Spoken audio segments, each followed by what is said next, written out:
interesting learning when here we are, like literally meeting under trees, hanging out, just talking about what they wanted to get out of the training that we had been asked to provide and that we were thinking of providing, and getting their feedback.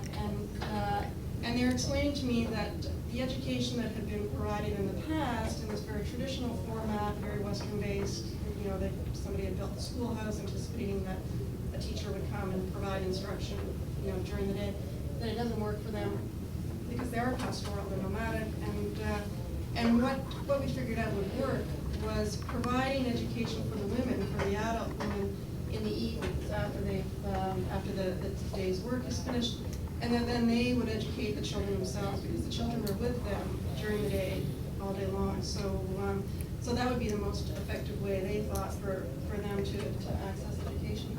And also very powerful in terms of the women being the conduit for education. So that was interesting to learn. Another element of the gender-based equity that was really critical in terms of the success of the initiative was including local women in the human rights training. I was brought in by Emerita, as I said, by the Ethiopian Muslim Relief Development Association to do this gender-based training in response to requests from the local community. But there were no women on the team when I arrived there. There were no local. There was nobody from Ethiopia. No Ethiopian women on the team. And that really felt wrong to me for a variety of different reasons. But primarily in terms of our credibility, it wasn't going to work. Just me, you know, sharing with people the analysis that I had to offer and hoping to you know, to engage them in a comparative analysis and exchange. So we brought in a local gender consultant, and she was fantastic. And she you know, because she's Muslim and because she's local and because she was really a very empowered woman, very accomplished. It really changed the nature of the project, and I think was critical in terms of adding credibility and legitimacy to the initiative. Oh, okay. So here again, my technologically challenged. I thought we were taking a video, so I told everybody, I'm like, wait for the video. So everybody's waiting, but actually it's still video. So this is the group just after we finished one of the sessions, and it was really one of the things. The specific lessons about this grassroots connection. One of the things that was really interesting to learn was that in terms of developing the analysis relating to female genital mutilation and applying a substantive equality perspective to it, they had done that to some degree. Like, and they've had, and you know, these women were aware of the gender component to the discrimination that is experienced when young girls are experiencing female genital mutilation. They were aware of the national laws, the criminal code law provisions that prohibit female genital mutilation. But there were two main problems. One is the economics of the practice that actually empower elderly women in the community. It's elderly women that provide the services of the practice. And so to shut down the practice meant that we were disempowering and creating an economic hole in terms of the experience of those elderly women in the community. And there was also a problem in terms of actually implementing the laws that existed. And they were going to the police, they were trying to engage the police when the laws were enforced. And it was very interesting to hear, you know, what the results of that initiative was, and which was basically, you know, hostility and backlash. So we were able to incorporate that into some of the training that we applied and implemented. This is just us having coffee, which is what we did all the time. And it was fantastic. Ethiopian coffee. I actually quite an addiction now that I'm trying to get myself off. But this is the kind of opportunity where we really got really very valuable information, and I think it was critical in terms of that grassroots Massachusetts connection. So this is a local town, a couple hundred people live here, and this is where the training was based. This is one of the small groups that we facilitated.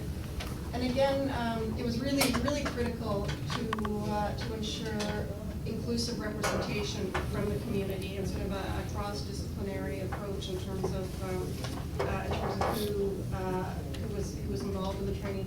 So we had religious leaders there, we had elders there, we had practitioners, elderly women who were performing the female genital mutilation. We had children, we had court workers, judges. So there was a really good comprehensive, I think, representation of who was involved. And again, this is another small group. So this is sort of coming closer to the end of the training and some of the milestones that we've achieved. In terms of the comparative analysis, it's very difficult, even though the community there was good community support for developing this training and for developing the training on the site. I mean, what I brought in was the Canadian experience and a Western-based analysis in terms of how a gender analysis could be developed. But then what the participants brought to the training was their own personal experience with human rights norms. So we talked a lot about dignity, autonomy, the norms that inform both international human rights law and their local governance practices. And that was really helpful, I think, in terms of finding common ground to reinforce ideas that could be applied to advance women's equity and reinforce their human rights in the community, and specifically in the context of female genital mutilation. In terms of the specifics of harmful traditional practices, it was helpful for me to. 1 minute. I didn't even see the 5 minutes. That's not good news. So it was helpful, I think, for me to share some of the experiences from my background in Canada. I talked a little bit about breast implants and plastic surgery, the experience that women have here, and the men and women that we were working with there were, I think, very surprised to hear that women would voluntarily pay a lot of money to undergo breast implant surgery, and sort of deconstructed that whole analysis and some patriarchal influences and why that happens. And then one of the men in the group identified the need for gender sensitivity training here in Canada, and he volunteered to come home with me and do that training for us. And that was a good idea. But I think that was helpful in terms of opening up the discussion about FGM and how and why it happens there, and ideas for revising those practices so that the things that are culturally important about them are maintained, but that the elements of the practice that violate women's human rights are eliminated. And so this picture here is of a woman. She is she's a community member who had experienced FGM herself and had decided, as a result of this training, that her little girl, who's trying to steal her coat out of her hand, would not be experiencing FGM. So that was one result. The woman that I'm with there is a practitioner. She's an FGM practitioner, and she decided, sort of a long story, but there was a really fantastic communal element to the training that was developed, and ideas for substitute sources of income, substitutes with economic plan that was developed for her and her colleagues, so that she could abandon the practice, because she declared herself, like midway through, that she had no interest in doing this anymore, but that she depended on it for her livelihood. So that was a nice conclusion, and that's the group of us. I think it was 500 degrees there, although they were telling me only 45 at that point, but very hot, but but I think successful, and yeah, we did